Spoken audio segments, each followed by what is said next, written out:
وشر الأمور محدثاتها وكل محدثة بدعة وكل بدعة ضلالة وكل ضلالة في النار. أعوذ بالله من الشيطان الرجيم. بسم الله الرحمن الرحيم. يا أيها الذين آمنوا اتقوا الله حق تقاته ولا تموتن إلا وأنتم مسلمون. يا أيها الناس اتقوا ربكم الذي خلقكم من نفس واحدة وخلق منها زوجها وبث منهما رجالا كثيرا ونساء فاتقوا الله الذي تساءلون به والأرحام إن الله كان عليكم رقيبا. يا أيها الذين آمنوا اتقوا الله وقولوا قولا سديدا يصلح لكم أعمالكم ويغفر لكم ذنوبكم ومن يطع الله ورسوله فقد فاز فوزا عظيما. بسم الله الرحمن الرحيم. قاف والقرآن المجيد بل عجبوا أن جاءهم منذر منهم فقال الكافرون هذا شيء عجيب أإذا متنا وكنا ترابا ذلك رجل بعيد قد علمنا ما تنقص الأرض منهم وعندنا كتاب حفيظ بل كذبوا بالحق لما جاءهم فهم في أمر مليج أفلم ينظروا إلى السماء فوقهم كيف بنيناها وزيناها وما لها من فروج والأرض مددناها وألقينا فيها رواسي وأنبتنا فيها من كل زوج بهيج تبصرة وذكرى لكل عبد منيب ونزلنا من السماء ماء مباركا فأنبتنا به جنات وحب الحصيد والنخل باسقات لها طلع نضيد رزقا للعباد وأحيينا به بلدة ميتا كذلك الخروج.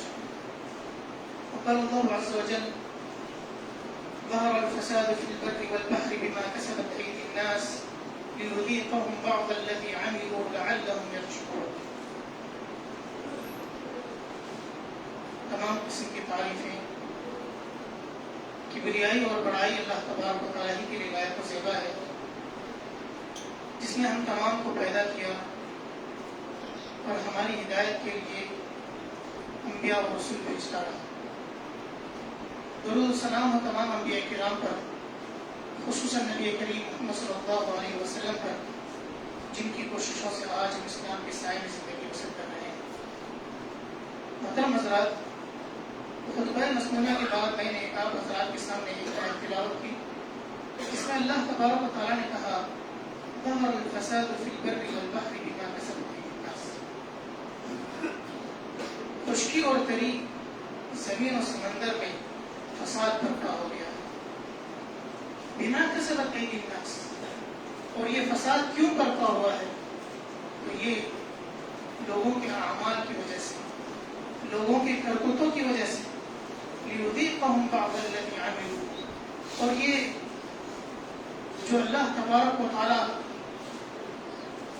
اس کے ذریعے سے بندوں کو ان کے اعمال کی سزا چکھانا چاہتا ہے. لِيُذِيقَهُمْ بَعْضَ الَّذِي عَمِلُوا. اور کس وجہ سے اللہ تبارک و تعالیٰ ہمیں ہمارے کیے کی سزا دینا چاہتا ہے؟ تو اللہ تبارک و تعالیٰ نے کہا لَعَلَّهُمْ يَرْجِعُونَ تاکہ وہ اللہ تبارک و تعالیٰ کی طرف رجوع کریں. محترم حضرات آج ہمارا ملک جس دور سے گزر رہا ہے ہمارے ملک میں جو حالات ہیں وہ کسی سے مخفی نہیں. اور یہ حالات یوں ہی اچانک پیدا نہیں ہو گئے بلکہ یہ حالات ہماری کیے دھرے ہیں. یہ حالات آہستہ آہستہ یہاں تک پہنچے ہیں. اچانک یہ حالات پیدا نہیں ہوئے. کئی سالوں سے ہم نے دیکھا کہ روز بروز یہ میڈیا جس کا کام لوگوں کی آوازوں کو اٹھانا تھا وہ خاص طور پر مسلم فرقے کے خلاف میں ہمیشہ پروگرامز کرتے رہتے تھے. لہذا آج ہم دیکھ رہے ہیں کہ نوح میں ہریانہ میں دنگے بھڑکائے جا رہے ہیں. اور اسی طرح سے ہم نے قریب میں دیکھا کہ ٹرین میں صرف مسلمان ہونے کی وجہ سے 3 لوگوں کو مار دیا جاتا ہے. تو یہ جو حالات ہیں یہ ایسے ہی پیدا نہیں ہوئے. یہ حالات پیدا کیے گئے ہیں. اور آج ملک جس دور سے گزر رہا ہے، آج ملک میں جو بربریت اور ظلم و ستم ہو رہا ہے یہ حیوان بھی دیکھ کر کے شاید شرم کر رہے ہوں گے. آج ملک کے جو حالات پیدا ہو گئے ہیں شاید کہ شیطان بھی شرما رہا ہوگا. اللہ تبارک و تعالیٰ نے ان ظالموں کے تعلق سے اللہ تبارک و تعالیٰ نے قرآن مجید میں کہا لا تحسبن اللہ غافلا عما يعمل الظالمون. جو بھی ظالم کرتے ہیں یہ مت سمجھو کہ اللہ تبارک و تعالیٰ اس سے غافل ہے. اللہ تبارک و تعالیٰ نے ظلم کے تعلق سے قرآن مجید میں کئی آیات نازل کی. کبھی کہا انہ لا یفلح الظالمون کہ ظالم کبھی کامیاب نہیں ہوں گے. کبھی کہا الا لعنت اللہ علی الظالمین کہ ظالموں پر اللہ تبارک و تعالیٰ کی لعنت ہے.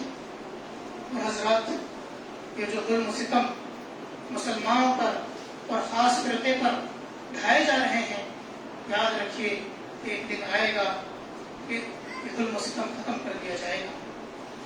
ابن تیمیہ رحمہ اللہ نے کہا ہے ان اللہ یقیم الدولہ العادلہ وان کانت کافرہ.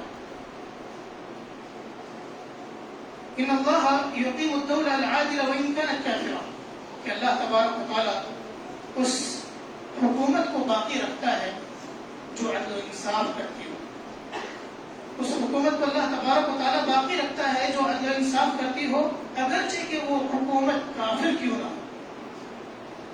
اور اسی طرح سے ولا یقیم الدولہ الظالمہ وان کانت مسلمہ. اور انہوں نے آگے کہا کہ اللہ تبارک و تعالیٰ غالب حکومت کو باقی نہیں رکھتا اگرچہ کہ یہ حکومت مسلمانوں کی حکومت کیوں نہ ہو. حضرات آج یہ جو ظالم کر رہے ہیں ان کے ظلم و ستم کا انجام ایک نہ ایک دن انہیں پانا ہے. اگر یہ دنیا میں عدالتوں سے چھوٹ بھی جائیں تو ہمارا یقین ہے کہ آخرت میں اللہ تبارک و تعالیٰ انہیں ان کے کیے کی سزا دے گا. کیونکہ اللہ تبارک و تعالیٰ نے کہا فَمَن يَعْمَلْ مِثْقَالَ ذَرَّةٍ خَيْرًا يَرَهُ وَمَن يَعْمَلْ مِثْقَالَ ذَرَّةٍ شَرًّا يَرَهُ. جو کوئی اس دنیا میں ذرہ برابر بھی نیکی کرے گا وہ آخرت میں اسے دیکھے گا اسے پالے گا. اور جو کوئی بھی اس دنیا میں ذرہ برابر بھی اگر برائی کرے گا تو اسے آخرت میں پالے گا. اور حضرات اسی طرح سے اللہ تبارک و تعالیٰ نے قرآن مجید میں کہا کہ اللہ تبارک و تعالیٰ ان کے منہ پر مہر لگا دے گا. ان کے منہ پر مہر لگا دے گا پھر ان کے اعضاء گواہی دیں گے کہ انہوں نے ظلم و ستم کیا ہے. اور حضرات یہ جو حالات ہندوستان میں پیدا کیے جا رہے ہیں اس کے تعلق سے ہمیں کبھی مایوس نہیں ہونا چاہیے. اللہ تبارک و تعالیٰ نے قرآن مجید میں کہا لا تقنطوا من رحمت اللہ. اللہ تبارک و تعالیٰ کی رحمت سے کبھی مایوس نہ ہو. اور حضرات یہ جو حالات پیدا کیے گئے ہیں یہ حالات ہمیں چند اسباب سکھاتی ہیں, چند چیزیں ہمیں بتلاتی ہیں جن پر ہمیں عمل پیدا ہونا پڑے گا, جنہیں ہمیں اپنی زندگی میں اپنانا ہوگا. سب سے پہلی بات یہ ہے کہ ہمیں دین پر جم جانا ہے. جیسا کہ اللہ تبارک و تعالیٰ نے قرآن مجید میں کہا لعلہم یرجعون. یہ جو بھی ہمیں سزائیں ملتی ہیں دنیا میں یہ اس وجہ سے ہیں کہ ہم دین کی طرف پلٹ آئیں, اللہ تبارک و تعالیٰ کی طرف رجوع کر لیں. اور اسی طرح سے حضرات دین پر مضبوطی سے جم جانا ہے. موسیٰ علیہ السلام کے دور میں موسیٰ علیہ السلام کی قوم کو بہت ہی زیادہ ستایا جاتا تھا, ان پر طرح طرح کے ظلم و ستم کیے جاتے تھے. اس کے باوجود موسیٰ علیہ السلام نے ان سے کیا کہا؟ اللہ تبارک و تعالیٰ نے کہا وَإِذْ قَالَ مُوسَىٰ لِقَوْمِهِ اسْتَعِينُوا بِاللَّهِ وَاصْبِرُوا إِنَّ الْأَرْضَ لِلَّهِ يُورِثُهَا مَن يَشَاءُ مِنْ عِبَادِهِ وَالْعَاقِبَةُ لِلْمُتَّقِينَ. موسیٰ علیہ السلام نے اپنے قوم سے کہا کہ اللہ تبارک و تعالیٰ سے مدد مانگو اور صبر کرو, یقیناً سرزمین اللہ تبارک و تعالیٰ کے لیے ہے. اللہ تبارک و تعالیٰ جسے چاہے اس کا وارث بناتا ہے اپنے بندوں میں سے, اور انجام لیکن صرف اور صرف متقیوں کا ہے. تو ضرورت اس بات کی ہے کہ ہم اسلام کی طرف رجوع کریں, اسلام پر مضبوطی سے جم جائیں. اللہ تبارک و تعالیٰ نے قرآن مجید میں کہا وَاصْبِرُوا إِنَّ اللَّهَ مَعَ الصَّابِرِينَ. صبر کرو, یقین اللہ تبارک و تعالیٰ صبر کرنے والوں کے ساتھ. اور صبر کا بہت ہی وسیع مفہوم ہے. اگر آپ عبادت پر جم جاتے ہیں, ایمان پر جم جاتے ہیں اور کوئی بھی معصیت نہیں کرتے ہیں تو یہ بھی صبر ہے. صبر کی قسم میں سے یہ بھی ایک قسم ہے. اللہ تبارک و تعالیٰ نے قرآن مجید میں اور ایک جگہ پر کہا وَأَطِيعُوا اللَّهَ وَرَسُولَهُ وَلَا تَنَازَعُوا فَتَفْشَلُوا وَتَذْهَبَ رِيحُكُمْ وَاصْبِرُوا۔ اے ایمان والو، اللہ اور اس کے رسول کی اطاعت کرو اور آپس میں مت جھگڑو، اگر ایسا کرو گے تو تمہاری ہوا اکھڑ جائے گی۔ وَاصْبِرُوا، پھر اللہ تبارک و تعالیٰ نے کہا کہ صبر کرو، ان اللہ مع الصابرین۔ اور اسی طرح سے حضرات، جب ہم یہ طے کر لیں کہ اپنے آپ کو سدھارنا ہے، اپنے آپ کو سدھارنا ہے، اپنے آپ کو ایمان پر مضبوطی سے جمع دینا ہے، تو ساتھ میں ایک اور کام کرنا ہے۔ وہ کام یہ ہے کہ اسلام کی حقانیت کو ہمیں ان لوگوں کو بتلانا ہے، ہمارے ملک والوں کو ہمیں اسلام کی حقانیت کو واضح کرنا ہے۔ اسلام کی حقانیت کو صرف اپنے حد تک محدود کر لینا یہ سراسر غلط ہے۔ اسی وجہ سے ہم دیکھ رہے ہیں کہ لوگ ہندوستان میں ہمارے خلاف جو چاہے آراء قائم کیے جا رہے ہیں، اور ہم اس کا دفاع تک نہیں کرتے۔ ہم ایسے جو بھی الزامات لگائے جا رہے ہیں، وہ الزامات ایسے ہی ہمارے اوپر تھوپ دیے جاتے ہیں اور ہم اس کا دفاع تک نہیں کرتے، حق واضح بھی نہیں کرتے، اور دیکھ رہے ہیں کہ ہم ہندوستان میں دیکھ رہے ہیں کہ ڈر کا ماحول پیدا کیا جا رہا ہے، ڈر کا ماحول پیدا کیا جا رہا ہے۔ اگر ہم اسلام کی حقانیت کو ظاہر نہیں کریں گے اور مسلمان ڈر جائیں گے تو یاد رکھیے کہ ایک دن مسلمان کا نام نشان اس سے ہندوستان سے مٹ جائے گا۔ ایک زمانہ تھا جب تاتاریوں کا خوف مسلمانوں میں اس قدر تھا کہ تاتاری اگر مسلمانوں کو دیکھتا تو کہتا کہ یہیں پہ رکو، میں جاتا ہوں، میرے پاس ہتھیار نہیں ہے، تلوار لے کر آتا ہوں اور میں تمہیں قتل کر دوں گا، تو مسلمان ڈر کے مارے وہیں کے وہیں کھڑے رہ جاتے تھے اور اپنا دفاع تک نہیں کرتے تھے۔ تو اگر ہم اپنے اندر ڈر کا ماحول پیدا کرتے ہیں تو یاد رکھیے ایک دن ایسا آئے گا جس طرح سے تاتاریوں کے ساتھ ہوا تھا، تاتاریوں نے مسلمانوں کے ساتھ کیا تھا۔ اور لیکن حضرات، اگر ہم حق واضح کرتے ہیں تو یہی لوگ ہمارا ساتھ دینے والے بن جائیں گے۔ جیسا کہ تاتاری لوگ مسلمانوں کو قتل عام کیا کرتے تھے، لیکن جب ان کے پاس حق پہنچا، حق معلوم ہوا، انہیں سمجھ میں آ گیا کہ اسلام ہی حق ہے، تو وہ لوگ اسلام کے داعی بن گئے، اسلام کے داعی بن گئے اور اسلام کو پہنچانے لگے دوسروں تک اور اسلام کے محافظ بن گئے۔ اور حضرات، مسلمان کبھی ڈرتا نہیں، مسلمان کبھی ڈرتا نہیں۔ مسلمان جانتا ہے کہ ایک نہ ایک دن اس کی موت آنی ہے، موت آ کر رہے گی، ایک ایسی حقیقت ہے جس کا کوئی بھی انکار نہیں کر سکتا۔ اللہ تبارک و تعالیٰ نے نبی کریم صلی اللہ علیہ وسلم سے کہا وَمَا جَعَلْنَا لِبَشَرٍ مِّن قَبْلِكَ الْخُلْدَ، ہم نے آپ سے پہلے کسی کو بھی ہمیشگی نہیں عطا کی۔ أَفَإِن مِتَّ فَهُمُ الْخَالِدُونَ، کیا آپ مر جائیں گے تو یہ لوگ باقی رہ جائیں گے؟ ہرگز نہیں۔ تو لہذا موت ایک نہ ایک دن آنی ہے۔ ہم لوگوں کو اسلام پر ثابت قدم رہنا ہے اور ساتھ میں اسلام کی حقانیت کو واضح کرنا ہے۔ نبی کریم صلی اللہ علیہ وسلم نے کہا ایک زمانہ آئے گا جب لوگ مسلمانوں پر ٹوٹ پڑیں گے جس طرح سے دسترخوان پر لوگ ٹوٹ پڑتے ہیں۔ تو صحابہ کرام رضوان اللہ علیہم اجمعین نے کہا وَمِن قِلَّةٍ بِنَا، پوچھا کہ کیا ہم اس وقت بہت ہی کم ہوں گے؟ تو نبی کریم صلی اللہ علیہ وسلم نے کہا لا وَلَكِنَّكُمْ غُثَاءٌ كَغُثَاءِ السَّيْلِ، لیکن تم لوگ بہت ہی زیادہ ہوں گے۔ نبی کریم صلی اللہ علیہ وسلم نے کہا کہ نہیں، یہ نہیں کہ تم بہت کم ہوگے اور تم پر لوگ ٹوٹ پڑیں گے، لیکن تمہاری تعداد بہت ہی زیادہ ہوگی لیکن جھاگ کے برابر ہوگی۔ اور نبی کریم صلی اللہ علیہ وسلم نے ساتھ میں آگے بھی کہا کہ کیوں لوگ ٹوٹ پڑیں گے، کیوں ہمارے اوپر ہمت کریں گے لوگ حملہ کرنے کی۔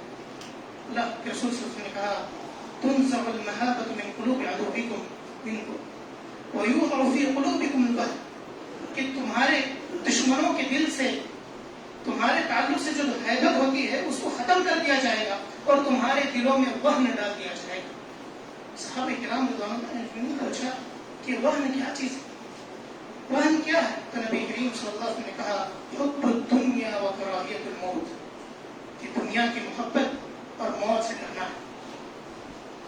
تو موت سے ایک مسلمان کبھی نہیں ڈرتا، موت کے لیے ہمیشہ مسلمان تیار رہتا ہے۔ اور اسی طرح سے اللہ تبارک و تعالیٰ نے وہن کے تعلق سے قرآن مجید میں کہا وَلَا تَهِنُوا وَلَا تَحْزَنُوا وَأَنْتُمُ الْأَعْلَوْنَ إِن كُنتُم مُؤْمِنِينَ، اور آپ سستی نہ کریں، رسول نہ رہ جائیں اور آپ موت کو ناپسند نہ کریں. وَلَا تَحْزَنُوا اور غم نہ کریں. وَأَنْتُمُ الْأَعْلَوْنَ إِن كُنتُم مُؤْمِنِينَ اور تم ہی اعلیٰ و بلند رہو گے. بس شرط یہ ہے کہ ان کنتم مؤمنین، اگر تم ایمان والے ہو، اگر تم ایمان پر ثابت قدم رہو گے تو یقیناً اللہ تبارک و تعالیٰ حالات کو بدل دے گا. اگر تم اسلام کی حقانیت کو لوگوں کے پاس واضح کرو گے تو یقیناً اللہ تبارک و تعالیٰ اس ملک کے حالات کو بدل دے گا.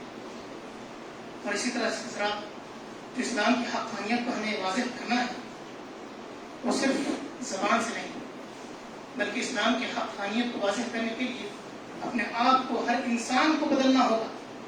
ہر مسلمان اسلام کا ایک سفیر ہے، مسلمانوں کا سفیر ہے، اسلام کا سفیر ہے. جو بھی غیر مسلم ہے وہ اسلام کو اگر پڑھنا چاہتے ہیں، اگر اسلام کو جاننا چاہتے ہیں تو وہ قرآن کا کبھی مطالعہ نہیں کریں گے اور نہ ہی کرنا چاہتے ہیں، بلکہ وہ مسلمانوں کو دیکھ کر کے اسلام کو سمجھنا چاہتے ہیں. اور آج دیکھیے کہ مسلمانوں کے اندر کون سی خرابی نہیں پائی جاتی. ہر خرابی مسلمانوں کے اندر پائی جاتی ہے. چوری مسلمانوں کے اندر ہے، ڈاکہ زنی مسلمانوں کے اندر ہے، زنا کاری مسلمانوں کے اندر ہے، دھوکہ دھڑی مسلمانوں کے اندر ہے. سب خرابیاں مسلمانوں کے اندر ہیں. تو کس طرح سے اسلام کے سفیر بن سکتے ہیں؟ کبھی ایسے لوگ اسلام کے سفیر نہیں بن سکتے. ایسے لوگوں کو تو دیکھ کر کے یہی رائے قائم ہوگی کہ اسلام بہت ہی برا مذہب ہے. لہذا ضرورت اس بات کی ہر انسان اپنے آپ کو سدھارے، اپنے آپ کو سدھارے، اپنے آپ سے شروعات کرے، تبھی جا کے ملک کے حالات بدلیں گے. اور اسی طرح سے حضرات، آج کل کے ماحول نے ہمیں یہ بھی سکھلایا کہ قانون کی بالادستی ہونی چاہیے. اور ہمیشہ سے ہم ہندوستان کے قانون کو اونچا سمجھتے ہیں. جو بھی ہم کام کرتے ہیں وہ اسلام یہ ہندوستان کے قانون کے دائرے میں کرتے ہیں.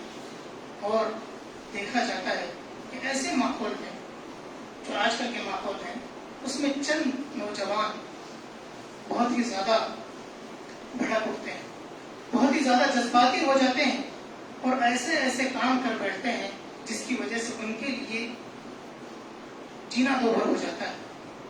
کیونکہ وہ لوگ ایسے بیان بازی کر دیتے ہیں یا ایسا کچھ لکھ دیتے ہیں جس کی وجہ سے حکومت ان کے اوپر قید کی سزا سنا دیتی ہے اور ان کو قید کیا جاتا ہے. تو لہذا ایسے ماحول میں بلکہ کبھی بھی جذباتی نہیں ہونا چاہیے. مسلمانوں کی سب سے بڑی صفت یہ ہے کہ وہ صبر کے ساتھ کام لیتے ہیں، بصیرت کے ساتھ کام لیتے ہیں. وہ کبھی جذباتی نہیں ہوتے، کبھی وہ بھڑکتے نہیں. لیکن ہم دیکھتے ہیں کہ چند لوگوں نے نوح کے جب مخالف لوگوں نے ویڈیو جاری کیا تو مسلمانوں نے بھی ویڈیو جاری کی. اس کے ذریعے سے وہاں پہ آگ لگی، یہ جو نفرت کی آگ ہے وہاں پہ بھڑک اٹھی اور انجام ہم دیکھ رہے ہیں. تو لہذا جو بھی کام کرتے ہیں قانون کے دائرے میں ہونا چاہیے. قانون کو اپنے ہاتھوں میں کبھی بھی نہیں لینا چاہیے، چاہے حالات کیسے بھی پیدا ہو جائیں، لیکن قانون کو اپنے ہاتھوں میں ہرگز نہیں لینا چاہیے. حضرات، یہ جو حالات پیدا کیے جا رہے ہیں یہ اسی وجہ سے ہے کہ ان کے ذہنوں میں، عوام کے ذہنوں میں، ہندوؤں کے ذہنوں میں یہ بیٹھ گیا ہے کہ مسلمان اس ہندوستان میں نہیں رہ سکتے. ان کے ذہنوں میں بس یہ ہے کہ ہندو راشٹر قائم کرنا ہے اور مسلمان اس ملک میں رہ ہی نہیں سکتے. لیکن حضرات، ہمیں ان لوگوں کو ایک بات واضح کرنا ہے کہ اس ملک کی آزادی میں جن لوگوں نے حصہ لیا ہے اس میں سب سے زیادہ مسلمانوں کا ہاتھ ہے. صحیح بات ہے کہ ہندوؤں نے بھی مل کر کے یہاں پہ آزادی کی جنگ لڑی، لیکن اگر نسبت دیکھی جائے تو مسلمانوں نے جو قربانیاں پیش کی ہیں وہ کسی غیر مسلم نے نہیں پیش کی. اور حضرات، جنگ آزادی کا دن بھی قریب آنے جا رہا ہے، لیکن ہم دیکھتے ہیں کہ ایسے موقع پر خاص طور سے بات اٹھائی جاتی ہے کہ مسلمانوں نے کچھ بھی نہیں کیا، بس مسلمانوں کو ہندوستان چھوڑنا ہے. لیکن اگر دیکھا جائے تو جیسا کہ میں نے آپ لوگوں کو بتایا کہ مسلمانوں نے جو قربانیاں پیش کی ہیں وہ کبھی غیر مسلم اس قدر قربانیاں نہیں پیش کی ہیں. اور حضرات، خاص طور سے ہم دیکھتے ہیں کہ جنگ آزادی کی تاریخ 1857 سے شروع کی جاتی ہے. جنگ آزادی کی تاریخ 1857 سے شروع کی جاتی ہے، لیکن اگر صحیح طور سے دیکھا جائے تو جنگ آزادی اس سے 150 سال پہلے شروع ہو چکی تھی۔ اسی وجہ سے ہم دیکھتے ہیں کہ 1750 سے پہلے ہی مسلمانوں نے جنگ آزادی کی کوشش شروع کر دی تھی۔ یہ اس وجہ سے کیونکہ انگریزوں کا سب سے پہلا ٹارگٹ مسلمان تھے، کیونکہ انگریزوں نے جو حکومت حاصل کی تھی یہ مسلمانوں سے حاصل کی تھی، یہ غیر مسلموں سے حکومت حاصل نہیں کی تھی، بلکہ مسلمانوں سے انہوں نے حکومت حاصل کی تھی، اور ابتدا سے مسلمان انگریزوں کے خلاف کوشش کر رہے ہیں۔ لہذا ہم جنگ آزادی کی تاریخ کو شاہ ولی اللہ محدث دہلوی سے شروع کرتے ہیں، جنہوں نے انگریزوں کے خلاف سب سے پہلے لوگوں کی ذہن سازی کی، اور اس کے بعد پھر ان کے بیٹے شاہ عبد العزیز نے باقاعدہ فتویٰ جاری کیا تھا کہ انگریزوں کے خلاف جہاد کیا جائے گا۔ اور اسی طرح سے حضرات، اگر ہمارے اپنوں نے ہمارے ساتھ غداری نہ کی ہوتی تو یہ ملک کب کی آزاد ہو گیا، یہ ملک کب کی آزاد ہو گیا ہوتا۔ ہم دیکھتے ہیں کہ 1753 میں نواب سراج الدولہ، جن کو پلاسی کی جنگ میں جنہوں نے ہرایا تھا، اس میں سب سے بڑا ہاتھ میر جعفر کا تھا۔ میر جعفر انہوں نے انگریزوں کا ساتھ دیا، اسی وجہ سے سراج الدولہ نے اس جنگ کو اسی وجہ سے انہوں نے اس جنگ میں ہار گئے۔ اور اسی طرح سے ہم دیکھتے ہیں کہ 1799 میں شیر میسور ٹیپو سلطان کو جو ہرایا گیا، اس میں بھی ہماری لوگوں کا ہاتھ تھا۔ میر صادق اور میر غلام علی نے ٹیپو سلطان سے بغاوت کی تھی۔ اور اسی طرح سے ہم دیکھتے ہیں کہ 1879 میں بیگم حضرت محل کے خلاف بھی جو جنگ چھیڑی گئی تھی، اس میں نیپال کے گورکھوں نے بغاوت کی تھی، اسی وجہ سے انہوں نے جنگ ہارا تھا۔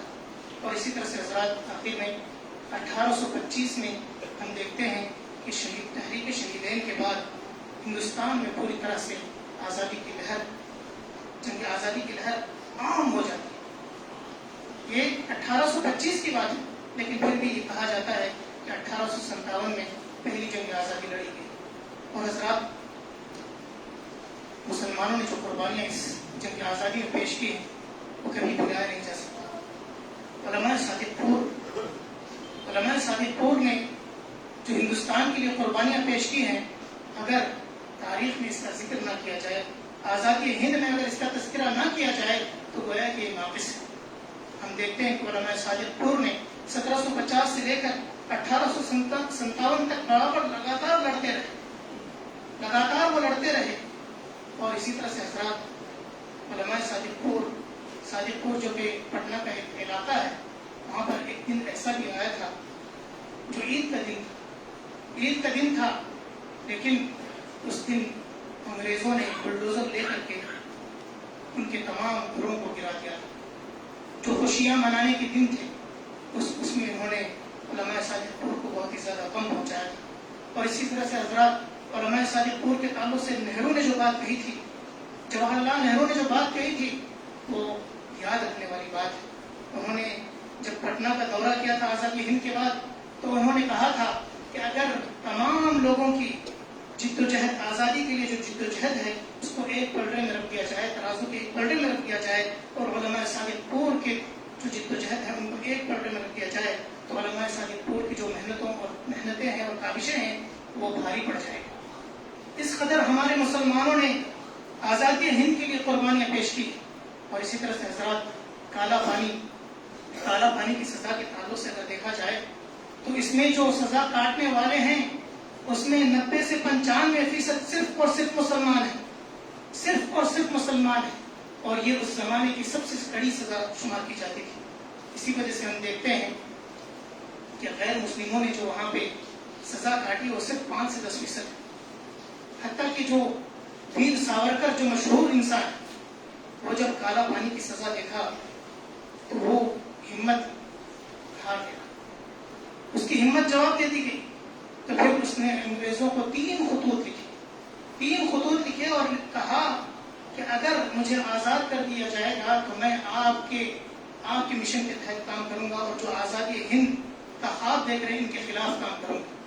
لہذا دیکھا جاتا ہے کہ جب انہیں آزاد کر دیا جاتا ہے، جب انہیں کالا پانی کی جیل سے آزاد کر دیا جاتا ہے، تو باقاعدہ وہ گاندھی جی کے خلاف باقاعدہ وہ مہم چلا رہے تھے اور ان کے خلاف مضبوطی سے کھڑے ہوئے تھے۔